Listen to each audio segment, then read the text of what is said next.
지역 이슈를 속 시원히 풀어보는 헬로 이슈토크입니다. 최근 부천시가 건설사를 상대로 한 소송에서 승소해 10년 넘게 진행된 소송전에서 종지부를 찍었다는 반가운 소식이 들려왔습니다.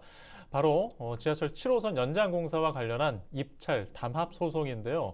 부천시는 승소금으로 384억 원의 시세외 수입을 확보하게 됐습니다.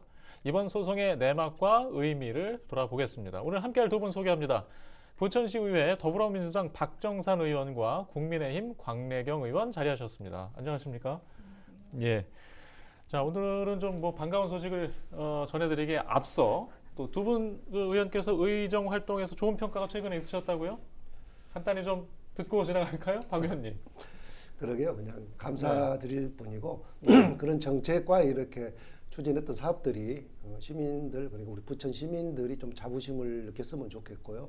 또 삶의 질이 좀 높았으면 좋겠다는 생각을 해보고 또 이제 마지막으로 굳이 이야기하자면 항상 함께하고 고민하고 좋은 제안을 해줬던 부천시의 이제 사무국 담당 공무원들에게 감사를 드리겠습니다. 예. 광래경 의원께서도 좀 말씀해 주시죠. 그러니까 이게 부천 시민연합에서 우리 그 의원들을 평가한 것이었는데 되게 감사하게도 좋은 평가를 해주셔서 너무 이제 사실은 송구스럽고 또 감사한 마음이 교차하고요. 그리고 이 모든 과정에서 사실은 시민들이 이렇게 해라 저렇게 해라 이런 의견 저런 의견을 많이 주셨거든요. 그래서 저는 이제 우리 부천 시민 여러분들께 더 그 큰 역할을 더 하겠다고 꼭 약속을 드리고 싶습니다. 네, 감사합니다. 네. 아마 이제 의정 활동 안팎에서 여러 시선들이 있는데요. 또 좋은 소식이기 때문에 저희가 서두에 전해드렸습니다. 자, 이제 본론을 좀 다루겠습니다. 자, 지하철 7호선 연장 공사 건설사들의 입찰 담합 관련 소송 이야기인데 일단 지난 히스토리부터 좀 들려주실까요, 박 의원님? 지하철 7호선 이제 2004년에 이제 공사를 시작을 했거든요. 그러니까 총 7.4km의 부천 구간입니다. 원수역에서 상동역까지. 공사비는 7,886억 정도 들었는데 이와 관련해서 이제 공사 기간 중에 이제 공정거래위원회로부터 4개의 건설사가 담합했다는 이유로 이제 과징금도 물고 그래서 이제 부천시와 서울시가 소송을 제기를 합니다. 그래서 서울시가 소송을 제기하고 약 한 10년 정도 되거든요. 2010년에 이제 소송을 제기했으니까 그렇게 해가지고 담당 공무원들 그리고 서울시와 부천시의 노력으로 건설사에게 이제 승소한 그런 사건입니다. 예. 보통 입찰 담합이라고 하면 부천시 입장에서는 공사 비용을 좀 낮출 수 있었는데 그러지 못하게 약속을 했다는 거잖아요. 당시 어떤 형태로 담합을 했던가요? 그때 총 참여한 건설업체가 11개 업체였는데 이제 공사는 4개의 구간으로 나눠가지고 대림건설, 대우건설, 삼성물산, 현대건설이 이제 공사를 하게 됐습니다.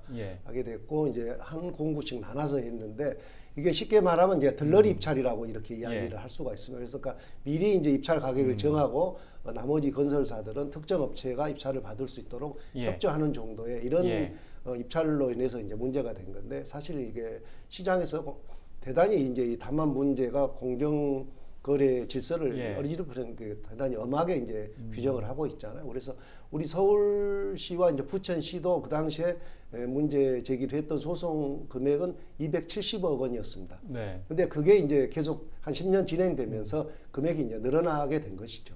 네. 당시에 이제 소송 1심, 2심을 거치면서 좀 걱정이 많았어요. 1심에서는 부천시가 이겼는데 2심에서는 지지 않았습니까? 자, 그 과정도 좀 살펴볼까요? 일단 우리가 이 공사를 시작한 게 2004년 4월경이에요. 그리고 공정거래위원회로부터 담합이 되어서 뭔가 잘못되었다는 통보를 받은 게 2007년도고요. 그런 다음에 공정위가 이제 그 건설사랑 계속 해서 공정위가 결론을 내서 담합이 된 것을 확인된 게 2009년도입니다. 그런 다음에 우리 시가 이제 소를 제기한 게 2010년도예요. 공사가 진행되고 나서 한 6년 정도 지난 2010년도에 소 제기를 했는데 이게 1심에서는 우리 부천시가 승소를 했어요. 그러니까 공정거래위원회에서 제기한 문제가 받아들여졌고 이 부분에 담합이 된 것이 확인되었으니까 우리 부천시에서 1심에 승소했습니다. 2012년도에 승소를 했어요. 근데 2012년도에 다시 이제 그거 뭐죠? 이렇게 항소를 했을 거 아니에요. 건설사에서 항소를 했는데 항소에서는 2심에서는 어떤 판결이 됐냐면 부당하다. 소멸시효. 그러니까 공사가 지낸 5년 지나면 그 5년이 지난 거에 대한 문제는 지나간 과거이기 때문에 예. 지나쳐야지 왜 5년이 된 이후에 그 소 제기를 하느냐. 그래서 부당하다고 해서 우리 부천시가 패소됐어요. 패소를 당했습니다. 예. 그러니까 1심과 2심이 아주 예. 격렬하게 반대의 그 결과가 나왔잖아요. 그래서 우리도 당연히 이제 다시 항고를 예. 했을 것입니다. 그래서 서울 고법에 갔는데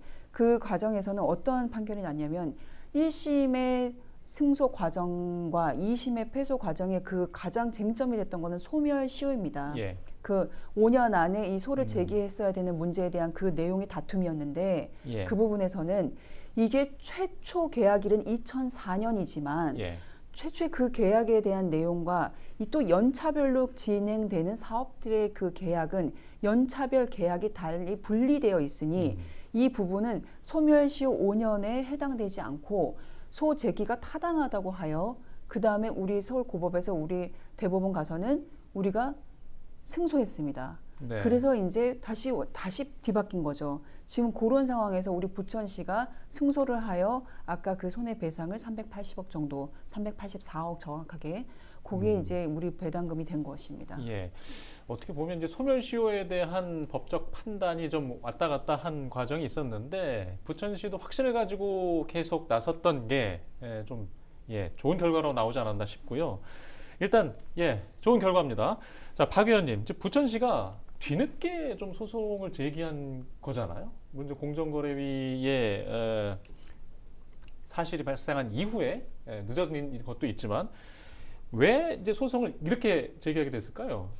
그래서 지하철 공사가 한참 예. 진행 중이던 이제 시절에 이제 소송을 하게 예. 된 건데요. 이제 공정거래위원회에서 예. 담합으로 해서 과징금을 부과도 했습니다. 그렇지만 실질적으로 이제 우리 시가 과연 얼마 정도의 손해를 담합으로 해서 피해를 받는가에 대한 그 명확한 그런 근거들이 없기 때문에 예. 그와 관련된 준비를 해야 되고 하다 보니까 되게 기간이 길어진 겁니다. 그래서 실례로 이제 올 2월에 이제 부산시가 이제 부산철도공사가 6개 건설사를 상대로 담합을 해서 소송을 제기했지만 명확한 피해 금액이 추정되지 않는다고 해서 패소를 했거든요. 그러니까 그런 것들을 계속 준비를 하다 보니까 이제 소송 절차도 늦어졌지만 그렇더라도 나름대로 많은 준비를 했기 때문에 결국은 우리가 이제 그 철도 건설 공사와 관련해서 지자체가 승소한 경우가 아마 이번에 처음인 것 같은데 그런 것에서 많은 어려움이 있었다고 그래요. 대법원에 판례도 없고 그래서 근데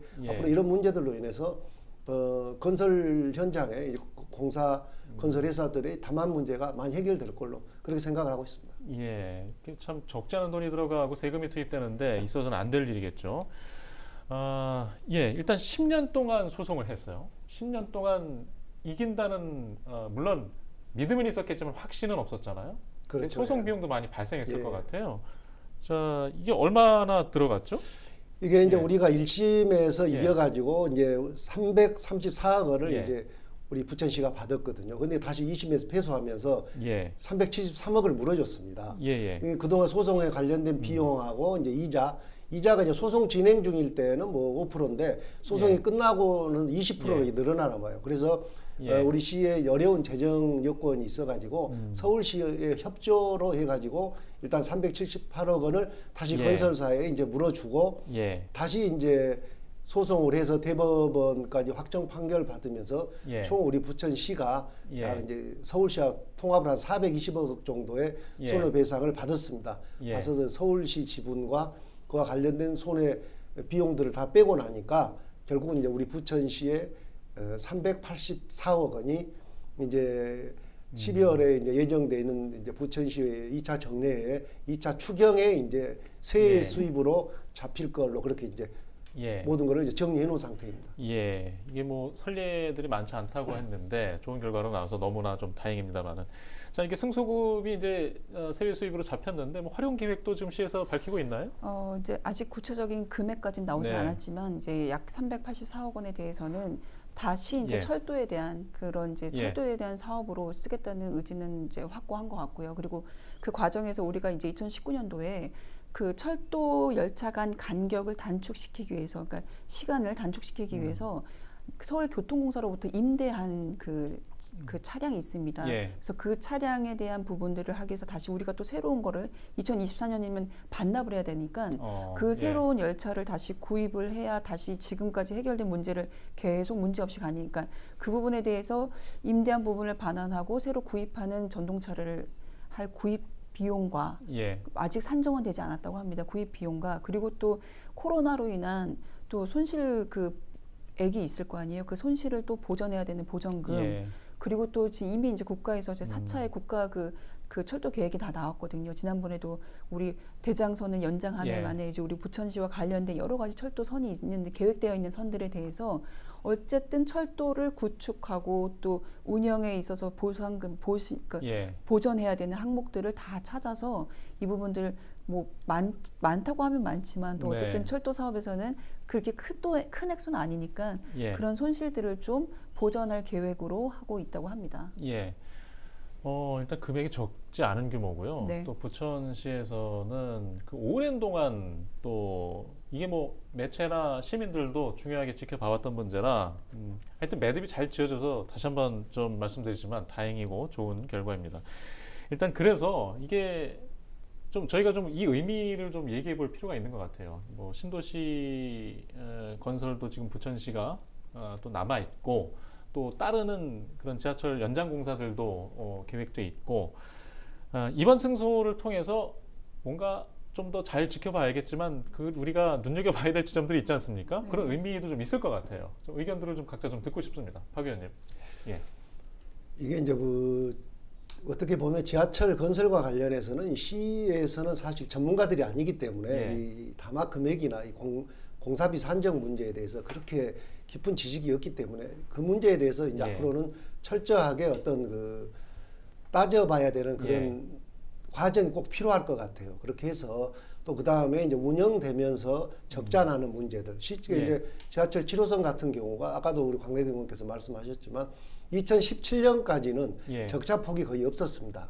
근데 이제 시격을 단축하면서 2019년도에도 약 한 39억 정도, 그 다음에 2018년이 한 39, 2019년은 약 한 110억 정도의 적자가 났거든요. 그 다음에 네. 이제 20년도 코로나 19와 관련해서 이제 현격히 이제 운행 승객이 줄다 보니까 예. 여기에도 약 100억 원 정도의 이제 분명히 이제 적자 폭이 날 건데 이거는 지자체의 부담이거든요. 예. 그러면 벌써 이제 올해 2021년도도 마찬가지. 이렇게 되면은 우리 부천시 같은 경우 한 3년 단위로 이렇게 예. 서울시 교통공사하고 정산을 해가지고 돈을 이제 또 손실 부분을 이제 메꿔줘야 되는데 벌써 이제 한 240, 50억 정도를 예.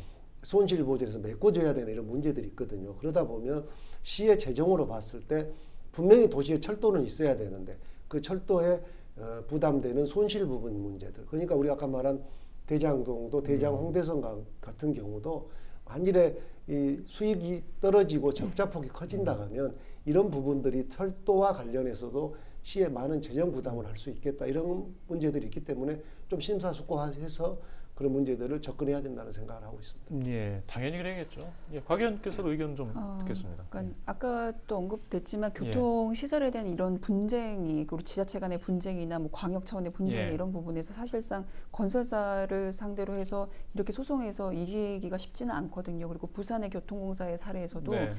굉장히 뭐 패소한 사례들이 굉장히 많습니다. 패소한 사례들이 더 많거든요. 그래서 예. 그 부분에 있어서는 4개의 그런 큰 대기업 건설사들과 예. 어쨌든 뭔가를 견주어서 계속 그 논쟁을 벌였다는 그 자체에서 또 승소했다는 자체만으로도 어떤 그런 분쟁에서의 어떤 노하우나 이런 부분은 분명히 쌓아졌을 것이라 봅니다. 근데 다만 이제 문제는 앞으로 우리 부천시에는 계획되어 있는 철도에 대한 철도망들이 들어오려는 철도망들에 대한 계획이 매우 많거든요. 근데 그럴 때마다 우리 지자체에서 어떤 역할을 해야 될 때 앞으로 이런 일이 또 있게 되면은 그때부터는 손실에 대한 부분이 지금보다는 더 큰 액수가 되리라 봅니다. 왜냐하면 이제 규모가 자체가 달라지고 있거든요. 그래서 아마도 이번 사업으로 인해서 저는 이번 소송으로 인해서 지자체에서의 어떤 그 지하철 철도 사업에 대한 예. 어떤 그 역량 부분을 키우지 않으면 이 부분에서 그때도 공정거래위원회에서 먼저 문제를 제기한 것이거든요. 그러니까 우리가 어떤 시선이나 어떤 전문가의 입장을 분명히 공부하고 학습할 필요가 있습니다. 그래야지만 이 부분에서의 우리의 역할을 지자체의 역할을 계속 뭔가를 의견을 내지 않으면 예. 안 되는 상황이 될 것 같습니다. 그래서 뭔가 이걸 계획을 하는 국토부나 그리고 교통공사나 여러 가지 그 역할 안에서 지자체의 역량과 역할을 충분히 할 수 있는 그런 과정이 이번에 됐으면 하는 좀 바람이 예. 있습니다. 예, 큰 경험을 한 것 같습니다. 예, 지역사회가 또 한 번 한층 좀 성숙하고 발전하는 과정이었으면 하고요. 자, 오늘 좀 남은 이야기 한 가지 더 있어요. 지하철 7호선 승소 문제 말고 지난번 시간에 저희가 GS 파워 증설에 관련된 이야기를 한번 마련해서 나눈 적이 있는데 주민 의견을 좀 잘 청취하고 가자 뭐 이런 취지였던 것 같아요. 두 분께서 좀 오늘 하실 말씀이 있다고 그래서 한번 추가로 듣겠습니다. 박 의원님. 아니, 저는 그때도 이제 충분히 말씀을 드렸는데 네. 저는 GS 파워가 아무리 그 공기업이라 하더라도 어쨌든 저는 기업입니다. 기업이고 우리 그 피해를 보는 곳은 예. 우리 부천시의 또 그 인근 주민들은 벗어날 수 없는 길이라고 봐요. 누가 보더라도 시도 어떤 중간자의 역할을 분명히 해야 하고 그리고 그 피해를 보는 주민들에 대한 부분과 또 우리 지금 GS 파워가 하는 증설이나 이런 부분에 대해서는 부천시 전체 어떤 큰 영향력이 될 거라고 봅니다. 그렇기 때문에 지금이라도 어떤 좀 더 적극적인 자세에서의 GS 파워가 우리 시민들에게 무엇을 어떻게 보상해 줄 수 있는 문제에 대해서는 더 구체적이고 더 신랄하게 그렇게 제시해야 된다고 봅니다. 저는요. 일단 진전이 아직 없는 상태로 좀 보고 계신 것 같아요. 네네. 예. 박 의원께서도 덧붙여 주시죠. 예. 지금 이제 시민단체하고 이제 GS 파워 예. 현대화 문제에서 환경 영향 평가 중인데 네. 이 평가 과정에 나온 몇 가지 간극들이 너무 차이가 커가지고 그게 가장 합의점을 찾는 게 되게 중요하다고 생각을 해요. 그래서 네. 특정 또 우리 시민단체에서는 아예 그 발전소 자체를 외곽으로 옮겨라 이런 이야기도 있고 또 시의 입장은 충분히 여기서도 현대화하게 되면 그런 문제를 해결할 수도 있다고 그러는데 지금 이미 그 이제 시민들이 여러 사람들이 그 문제에 대해서 이제 지적을 해서 아마 공청회 구성 요건이 갖추어진 것 같아요. 그래서 부천시에서 이제 GS 파워 관련해서 이제 공청회를 하려고 하고 있는 걸로 알고 있습니다. 그래서 거기서 이제 그 시민들하고 이제 부천시 그 다음에 아니면 산업부 이런 관계자들이 얼마나 협의가 되고 또 그다음에 이제 기업은 이제 수익도 중요하겠지만 이런 그 우리가 GS 파워 같은 발전소 같은 경우는 뭐 국가 정책인 탄소 중립 문제도 되게 심각하게 봐야 되는 문제거든. 그래서 그러한 관련 문제를 적극적으로 대처하는 방안을 내놓고 또 시민들을 위해서 기업에서 할 수 있는 공공기여나 역할들을 좀 최선을 다했으면 하는 생각을 갖고 있습니다. 알겠습니다. 아마 지금 곧 예산 심사에 돌입을 하죠. 네. 의회에서 이제 부천시의 2022년 주요 사업도 좀 점검하실 것 같고요. 회기와 또 함께 부천시의 이모저모 주요 사업을 한번 들여보는 시간도 마련을 하겠습니다. 자, 오늘 이슈토크 오늘 순서는 여기서 마치겠습니다. 시청해주신 여러분 고맙습니다.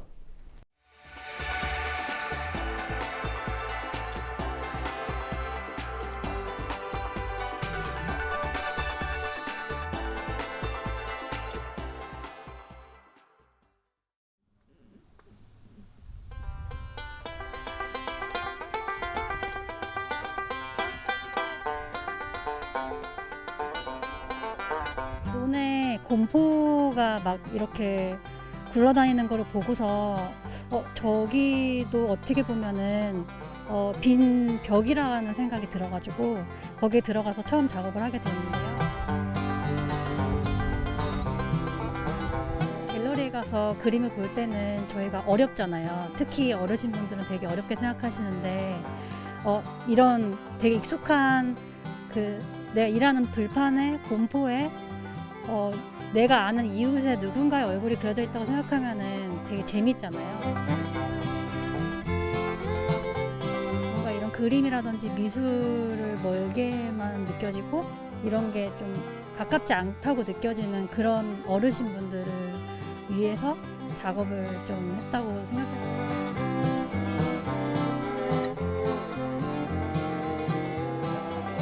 동네는 미술관 그런 공간이 없는데 여기는 최전방이라고 이 대피소 이게 이제 비상시에 쓰는 건물이거든요.